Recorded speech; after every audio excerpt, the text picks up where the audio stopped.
السلام علیکم ورحمۃ اللہ وبرکاتہ، نحمده ونصلی علی رسولہ الکریم، اما بعد فاعوذ باللہ من الشیطان الرجیم، بسم اللہ الرحمن الرحیم، رب اشرح لی صدری ویسر لی امری واحلل عقدۃ من لسانی یفقہوا قولی۔ پھر فرمایا الطلاق مرتان فامساک بمعروف او تسریح باحسان ولا يحل لكم ان تأخذوا مما آتيتموهن شيئا الا ان يخافا الا يقيما حدود الله فإن خفتم الا يقيما حدود الله فلا جناح عليهما فيما افتدت به تلك حدود الله فلا تعتدوها ومن يتعد حدود الله فأولئك هم الظالمون۔ طلاق رجعی 2 بار ہے، یہ رجعی کا لفظ اضافی ہے، یعنی طلاق 2 بار ہے جس میں رجوع ہو سکتا ہے۔ پھر یا تو بھلے طریقے سے بیوی کو روک لینا ہے یا احسان کے ساتھ رخصت کر دینا ہے، احسان کے ساتھ، طلاق کے باوجود احسان۔ اور تمہارے لیے حلال نہیں کہ تم نے جو کچھ انہیں مہر سمیت دیا ہے اس میں سے کچھ بھی واپس لو، مگر یہ کہ دونوں کو اس بات کا ڈر ہو کہ وہ اللہ کی حدود کو قائم نہ رکھ سکیں گے۔ پھر اگر تمہیں اس بات کا ڈر ہو کہ وہ دونوں اللہ کی حدود قائم نہ رکھ سکیں گے تو ان دونوں پر اس بات میں کوئی گناہ نہیں کہ وہ عورت علیحدگی حاصل کرنے کے لیے خاوند کو بدلے میں کچھ دے دے، خلا لے لے۔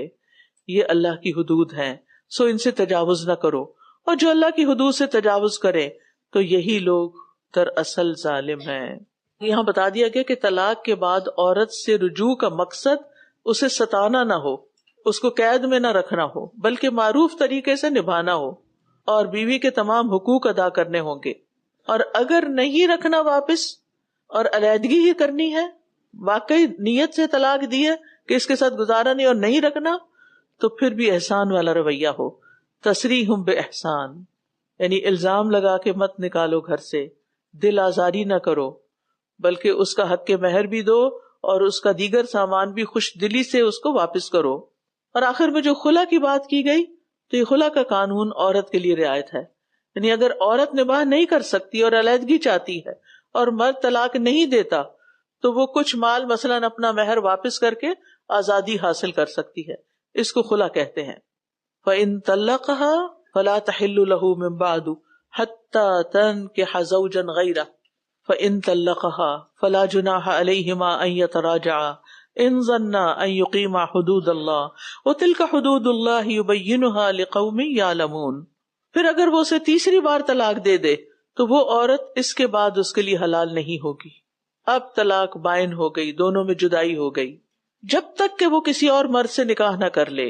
وہ حلالہ جائز نہیں ہے، وہ حلالہ کروانے والے پہ تو لعنت کی گئی ہے، یعنی جینوئنلی اگر اس عورت نے کسی اور جگہ نکاح کیا، وہ شوہر فوت ہو گیا یا اس نے بھی طلاق دے دی تو پھر پہلی جگہ پر دوبارہ نکاح ہو سکتا ہے۔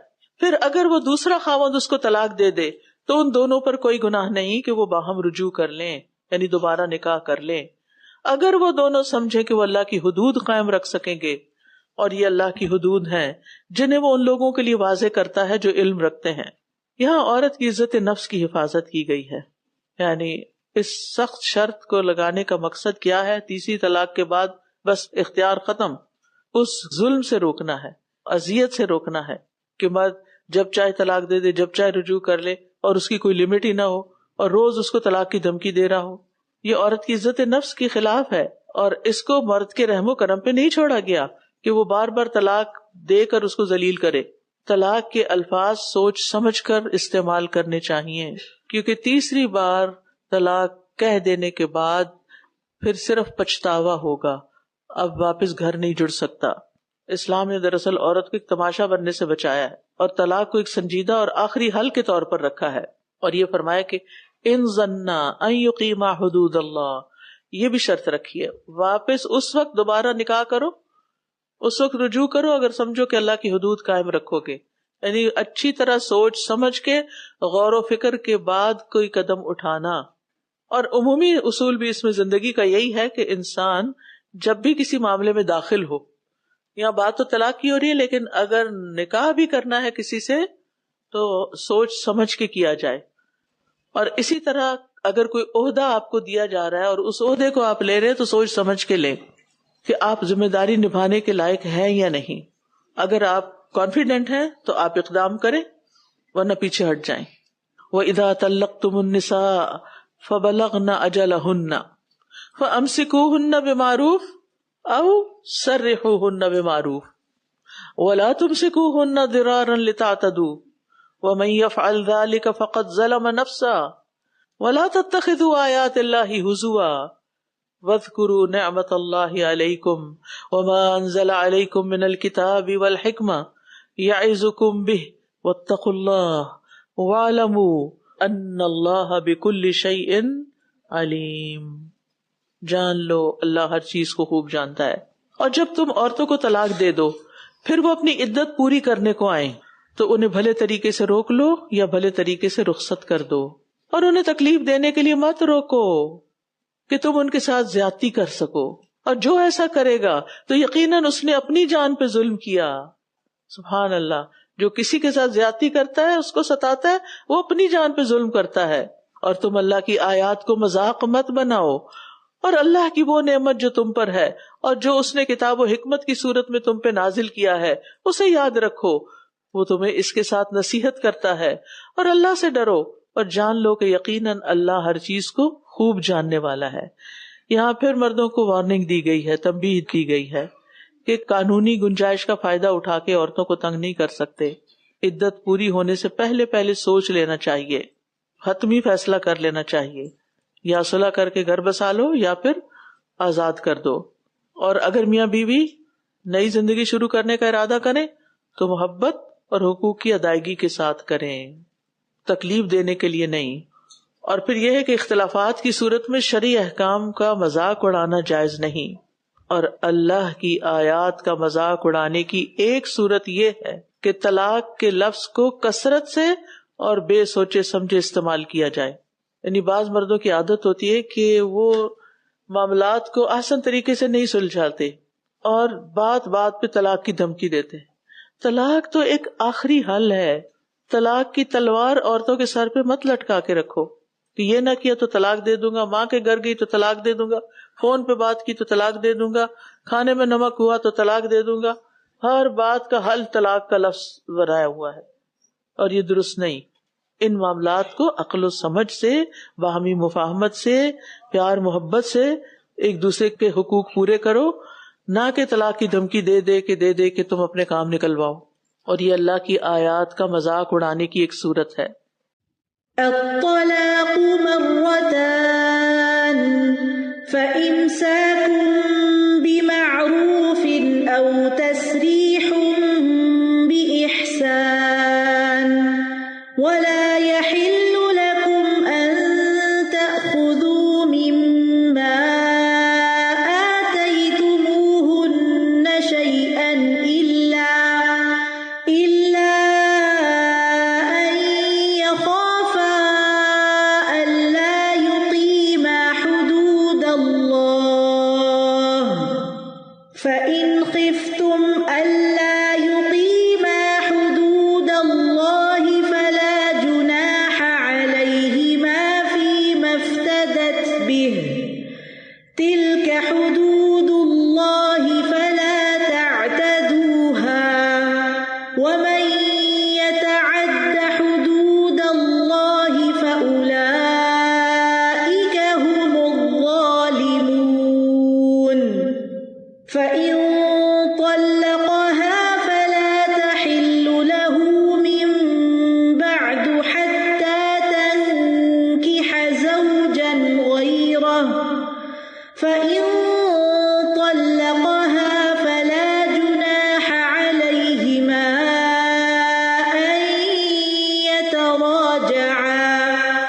أن يتراجعا إن ظنا أن يقيما حدود الله وتلك حدود الله يبينها لقوم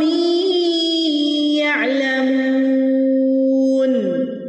وإذا طلقتم النساء فبلغن أجلهن فأمسكوهن بمعروف أو سرحوهن بمعروف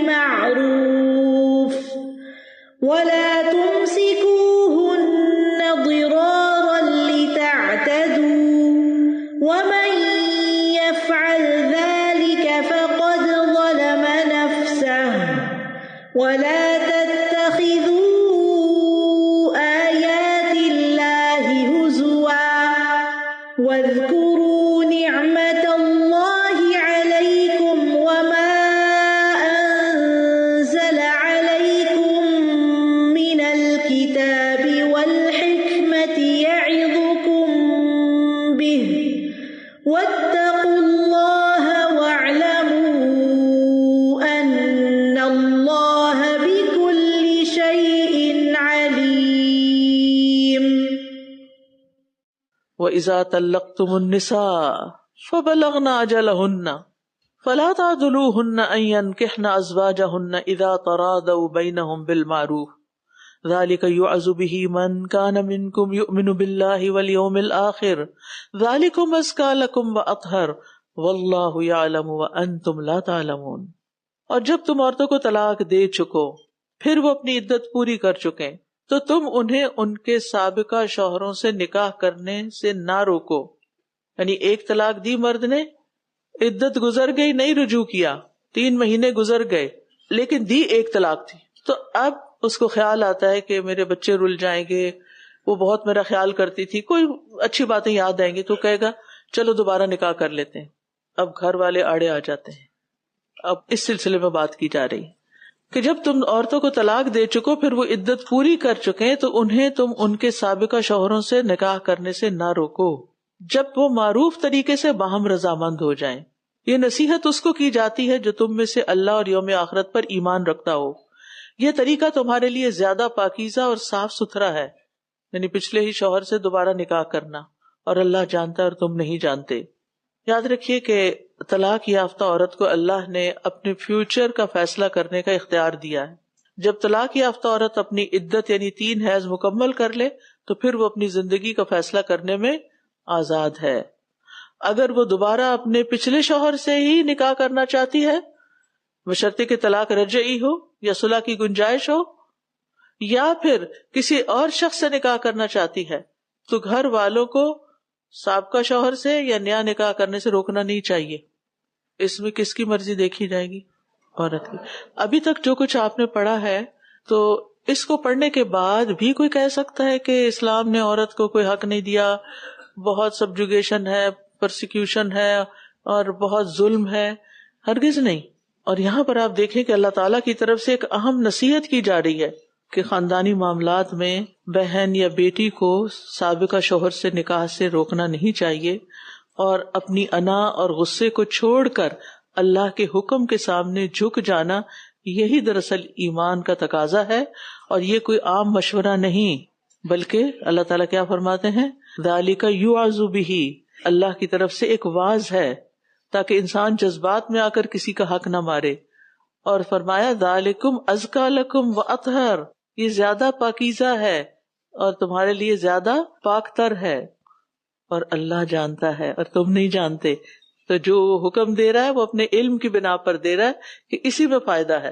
والوالدات یرضعن اولادہن حولین کاملین لمن اراد ان یتم الرضاعہ وعلی المولود لہ رزقہن وکسوتہن بالمعروف لا تکلف نفس الا وسعها لا تضار والدة بولدها ولا مولود له بولده وعلى الوارث مثل ذلك فإن أرادا فصالا عن تراض منهما وتشاور فلا جناح عليهما وإن أردتم أن تسترضعوا أولادكم فلا جناح عليكم إذا سلمتم ما آتيتم بالمعروف واتقوا الله وَاعْلَمُوا أَنَّ اللَّهَ بِمَا تَعْمَلُونَ بَصِيرٌ. پھر اللہ تعالیٰ کی صفت آ رہی ہے. اور مائیں اپنے بچوں کو پورے 2 سال تک دودھ پلائیں. یہ حکم اس کے لیے ہے جو رضاعت کی مدت پوری کرنے کا ارادہ کرے، ورنہ اس سے پہلے بھی دودھ چھڑایا جا سکتا ہے. اور بچے کے والد کے ذمہ معروف طریقے سے ان کی ماؤں کا کھانا اور کپڑا دینا ہے. یعنی اس دوران عورت مرد کی کمائی میں سے کھانا کپڑا لے گی، یہ اس کا حق ہے. اور ایون اگر طلاق بھی ہو چکی ہے اور عورت بچے کو دودھ پلا رہی ہے تو بھی یہ نان نفقہ دینا ہوگا. کسی شخص کو اس کی طاقت سے بڑھ کر تکلیف نہ دی جائے، نہ تو والدہ کو اس کے بچے کی وجہ سے اور نہ ہی والد کو اس کے بچے کی وجہ سے، یعنی ایک بچے کو آڑ بنا کے ایک دوسرے کو ستانا مت، اور نہ ہی والد کو اس کے بچے کی وجہ سے کوئی نقصان پہنچایا جائے، اور باپ کے وارث پر بھی اسی طرح کی ذمہ داری ہے، یعنی اگر باپ فوت ہو جائے تو پھر اگر وہ دونوں باہم رضامندی اور مشورے سے دودھ چھڑانے کا ارادہ کر لے تو ان پر کچھ گناہ نہیں۔ طلاق کے بعد بھی دونوں ایک دوسرے سے بچے کے معاملات میں آپس میں مشورہ کر سکتے ہیں۔ ہمارے ہاں تو پھر یہ ہوتا نا فار ایور، دنیا آخرت میں کٹی، بس ختم۔ ہمارا دین جو ہے نا وہ جذبات پر مبنی نہیں ہے، وہ انسان کو سوچنے سمجھنے کی دعوت دیتا اور وہ اصول اور ضابطے سکھاتا ہے جس میں ان کی بھلائی ہے۔ لیکن جب انا انسان کے آڑے آ جاتی ہے تو جس سے بھی اختلاف ہوتا ہے، جس سے ناراضگی ہوتی ہے، عموماً ہم اس سے بول چال چھوڑ دیتے ہیں، اور یہ درست نہیں۔ مومن جو ہے چاہے اختلافات ہوں پھر بھی ایک جسد کی طرح ہے، ایک جسم کی طرح ہے، کاٹ کے جسم کو کوئی حصہ پھینکا نہیں جا سکتا۔ پھر اگر وہ دونوں باہم رضامندی اور مشورے سے دودھ چھڑانے کا ارادہ کر لیں تو ان پر کچھ گناہ نہیں، اور اگر تم اپنے بچوں کو کسی اور عورت سے دودھ پلوانے کا ارادہ کرو تو بھی تم پر کوئی گناہ نہیں، یعنی اگر دیکھو کہ آپس میں نہیں بن رہی تو بہتر یہ کہ بچہ کہیں اور سے دودھ پی لے یا کہیں اور جا رہے ہو تو خیر ہے، بشرطے کہ جو انہیں دینا طے کیا تم بھلے طریقے سے وہ ان کے حوالے کر دو، یعنی اگر کسی کے ساتھ کوئی معاوضہ طے کیا ہے تو پھر وہ دینا ہوگا، اور اللہ سے ڈرو، کسی کے ساتھ زیادتی نہیں کرنا، کسی کی مجبوری سے فائدہ نہیں اٹھانا، اللہ دیکھ رہا ہے، اور جان لو کہ جو کچھ بھی تم کرتے ہو یقیناً اللہ اسے خوب دیکھنے والا ہے۔ اگر طلاق کے بعد باہم مشورہ کرنا چاہیے تو طلاق سے پہلے میاں بیوی کو گھریلو معاملات میں، خاندانی معاملات میں آپس میں مشورے سے چلنا چاہیے، کیونکہ اس سے ایک دوسرے کے درمیان غلط فہمی پیدا نہیں ہوتی۔ دوسری بات یہ ہے کہ ماں کا دودھ بچے کا بنیادی حق ہے، اسے محروم نہیں کرنا چاہیے، اور ماؤں کو دودھ پلانا چاہیے اپنا، چھوٹی چھوٹی باتوں سے دودھ پلانے سے بچوں کو محروم نہیں کرنا چاہیے، کیونکہ اس میں بے شمار فائدے ہیں جن کی تفصیل آپ معلوم کر سکتے ہیں۔ اور بچے کی پرورش کا مالی بوجھ باپ کے ذمہ ہے، عورت کے ذمہ نہیں ہے، چاہے طلاق ہو جائے۔ اور رضاعت کے معاملے میں ماں باپ کی طرف سے ایک دوسرے کو تکلیف نہیں پہنچانی چاہیے، مثلاً یہ کہ عورت دودھ پلانے سے انکار کر دے یا معقول اجرت سے زیادہ کا مطالبہ کرے، اور اسی طرح باپ دودھ پلانے سے روک دے، اگر ماں پلانا چاہتی ہے، تڑپتی ہے، ترستی ہے تو مت ستائے اس کو، یا یہ کہ اس کی مجبوری سے، اس کی ممتا سے فائدہ اٹھا کے اسے معقول اجرت نہ دے، تو یہ ظلم کی قسم ہے ساری۔ والذین یتوفون منکم ویذرون ازواجا یتربصن بانفسہن 4 اشہر وعشرا فاذا بلغن اجلہن فلا جناح علیکم فیما فعلن فی انفسہن بالمعروف واللہ بما تعملون خبیر۔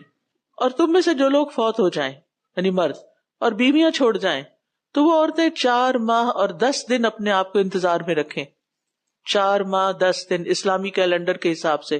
پھر جب وہ اپنی عدت کی مدت پوری کر چکے تو جو کچھ وہ اپنی ذات کے بارے میں معروف طریقے سے طے کرے تو تم پر کوئی گناہ نہیں، اور جو کچھ بھی تم کرتے ہو اللہ اس کی خوب خبر رکھنے والا ہے۔ شوہر کی وفات کے بعد عدت اور سوگ کے اندر بڑی حکمتیں ہیں۔ عورت کے لیے شوہر کی وفات ایک بہت بڑا صدمہ ہوتا ہے، اس صدمے سے نکلنے کے لیے اللہ تعالیٰ نے 4 ماہ اور 10 دن بھی، سبحان اللہ، اس میں بھی حکمت، نہ 11 ہے نہ 9 ہے، 4 کے بجائے 3 مہینے نہیں اور 5 بھی نہیں۔ اس میں کیا حکمت ہے، اس میں مزید تحقیق کی جا سکتی ہے۔ اس دوران بیوہ عورت پر سوگ واجب ہے کہ وہ زینت والے کپڑے نہیں پہن گی، مہندی نہیں لگائے گی، زیور نہیں پہنے گی، اور اس میں کوئی فرق نہیں کہ کوئی 70 سال کی ہے یا کوئی 20 سال کی ہے، کیونکہ اکثر عورتیں کہتی ہیں وہ ہماری امی جو ہے نا وہ اب 70 ایئرس کی ہو گئی ہیں، تو ان کے لیے بھی عدت ہے۔ عدت سبھی کے لیے ہے، تو یہ عورت کو ایک وقت دیا گیا ہے تاکہ وہ صدمے سے نکلے اور نسب کی حفاظت بھی ہو، کہ اگر وہ چھوٹی اور پریگننٹ ہے تو پتہ چل جائے، اور پھر یہ ہے کہ جب عدت پوری ہو جائے تو پھر عورت کو اپنی زندگی کا فیصلہ کرنے کی اجازت دی جائے۔ اس کے بعد وہ آزاد ہے کہ اور نکاح کرے یا جہاں بھی رہنا چاہے رہے۔ یہ 4 مہینے عدت کے کہاں رہے گی؟ جہاں شوہر کی وفات کی خبر سنے گی، یعنی شوہر کا گھر بھی ہو سکتا ہے وہ، اور جہاں اس نے سنی، ماں باپ کے گھر گئی ہوئی تھی وہاں اس نے سنی، وہیں پر 4 مہینے 10 دن رہ جائے۔ اب ولا جناح علیکم، اور تم پر کوئی گناہ نہیں، فیما عرضتم بہ من خطبۃ النساء، او اکننتم فی انفسکم علم اللہ انکم ستذکرونہن ولکن لا تواعدوہن سرا الا ان تقولوا قولا معروفا. معروف بار بار آ رہا ہے. ولا تعزموا عقدۃ النکاح حتی یبلغ الکتاب اجلہ واعلموا ان اللہ یعلم ما فی انفسکم. کتنی بار یہ بات آ چکی ہے. اللہ اندر کی باتیں جانتا ہے. فاحذروا، اللہ سے ڈرو، اس سے ڈرو. وَاعْلَمُوا أَنَّ اللَّهَ غَفُورٌ حَلِيمٌ. اور تم پر اس بات میں کوئی گناہ نہیں کہ عدت والی عورتوں کو اشارتاً پیغام نکاح بھیجو یا اسے اپنے دلوں میں چھپائے رکھو. اللہ جانتا ہے کہ تم ضرور ان کا ذکر کرو گے یا تم انہیں یاد کرو گے. ذکر دونوں طرح ہوتا ہے، دل میں بھی ہوتا ہے اور زبان سے بھی ہوتا ہے. لیکن تم ان سے نکاح کرنے کا خفیہ وعدہ نہ کرو مگر یہ کہ کوئی بھلی بات کہو، انڈائریکٹ میسج کوئی. اور تم عقد نکاح کو پختہ نہ کرو، یعنی نکاح نہیں کر سکتے عدت کے دوران یہاں تک کہ عدت کی مقرر مدت اپنے اختتام کو پہنچ جائے. اور جان لو کہ یقیناً اللہ جانتا ہے جو تمہارے دلوں میں ہے. جو تمہارے دلوں میں اللہ کو پتا ہے. دلوں کی حفاظت ضروری ہے، دل کے خیالات کی حفاظت ضروری ہے. لہٰذا اس سے ڈرو اور جان لو کہ بے شک اللہ بہت بخشش والا، بہت بردبار ہے. اللہ تعالیٰ نے انسان کی فطرت کا بھی لحاظ رکھا ہے اور اس کی معاشرتی ضرورت کا بھی. یہ بڑا نفیس سا حکم ہے کہ یہاں ارستم کا لفظ استعمال ہوا ہے کہ صاف الفاظ میں پیغام نہیں بھیجنا بلکہ اشارتاً کوئی بات کی جا سکتی. یعنی کسی بیوہ یا متعلقہ سے عدت کے دوران ذکر کیا جا سکتا ہے کہ مجھے نیک بیوی کی تلاش ہے یا یہ کہ میں شادی کا ارادہ رکھتا ہوں.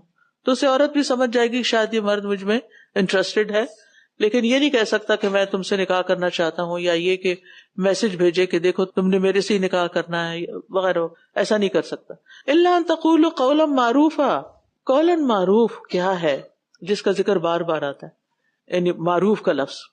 جب قول ہو معروف تو زبان کا محتاط استعمال، لہجہ باوقار اور شائستہ، بات میں کسی کی دل آزاری نہ ہو، گفتگو ضرورت سے نہ کم ہو نہ زیادہ ہو، کسی کی نصیحت مقصود ہو تو تحقیر نہ کی جائے، اور اگر کسی سے بات نہیں آپ کر سکتے تو معذرت کر لیجئے سلام کر کے، اور جو بات ناپسند ہو اس میں ضبط کلام بھی ہو، ایک دم چیخنا چلانا نہ شروع کر دے انسان.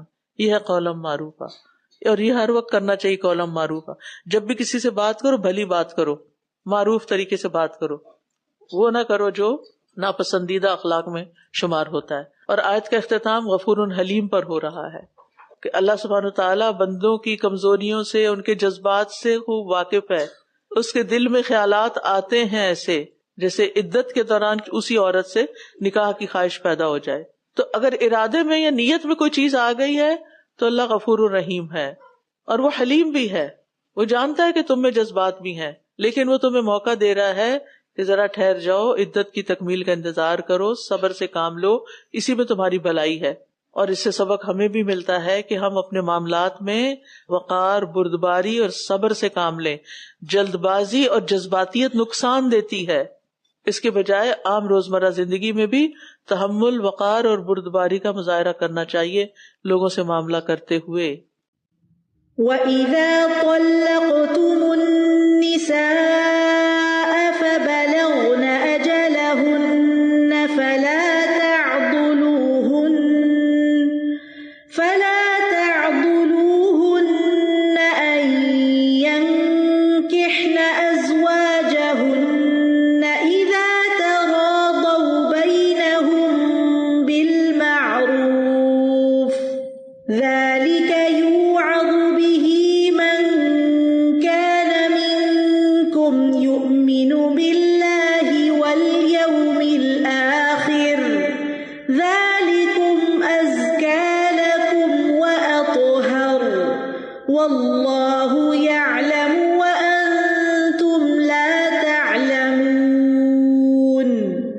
وَالْوَالِدَاتُ يُرْضِعْنَ أَوْلَادَهُنَّ حَوْلَيْنِ كَامِلَيْنِ لِمَنْ أَرَادَ أَن يُتِمَّ الرَّضَاعَةَ وَعَلَى الْمَوْلُودِ لَهُ رِزْقُهُنَّ وَكِسْوَتُهُنَّ بِالْمَعْرُوفِ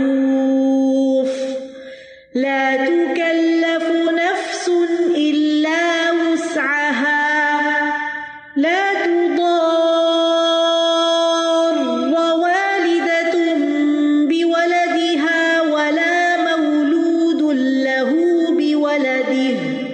وعلى الوارث مثل ذلك فإن أرادا فصالا عن تراض منهما وتشاور فلا جناح عليهما وإن أردتم أن تسترضعوا أولادكم فلا جناح عليكم إذا سلمتم ما آتيتم بالمعروف واتقوا الله واعلموا أن الله بما تعملون بصير والذين يتوفون منكم ويذرون أزواجا يتربصن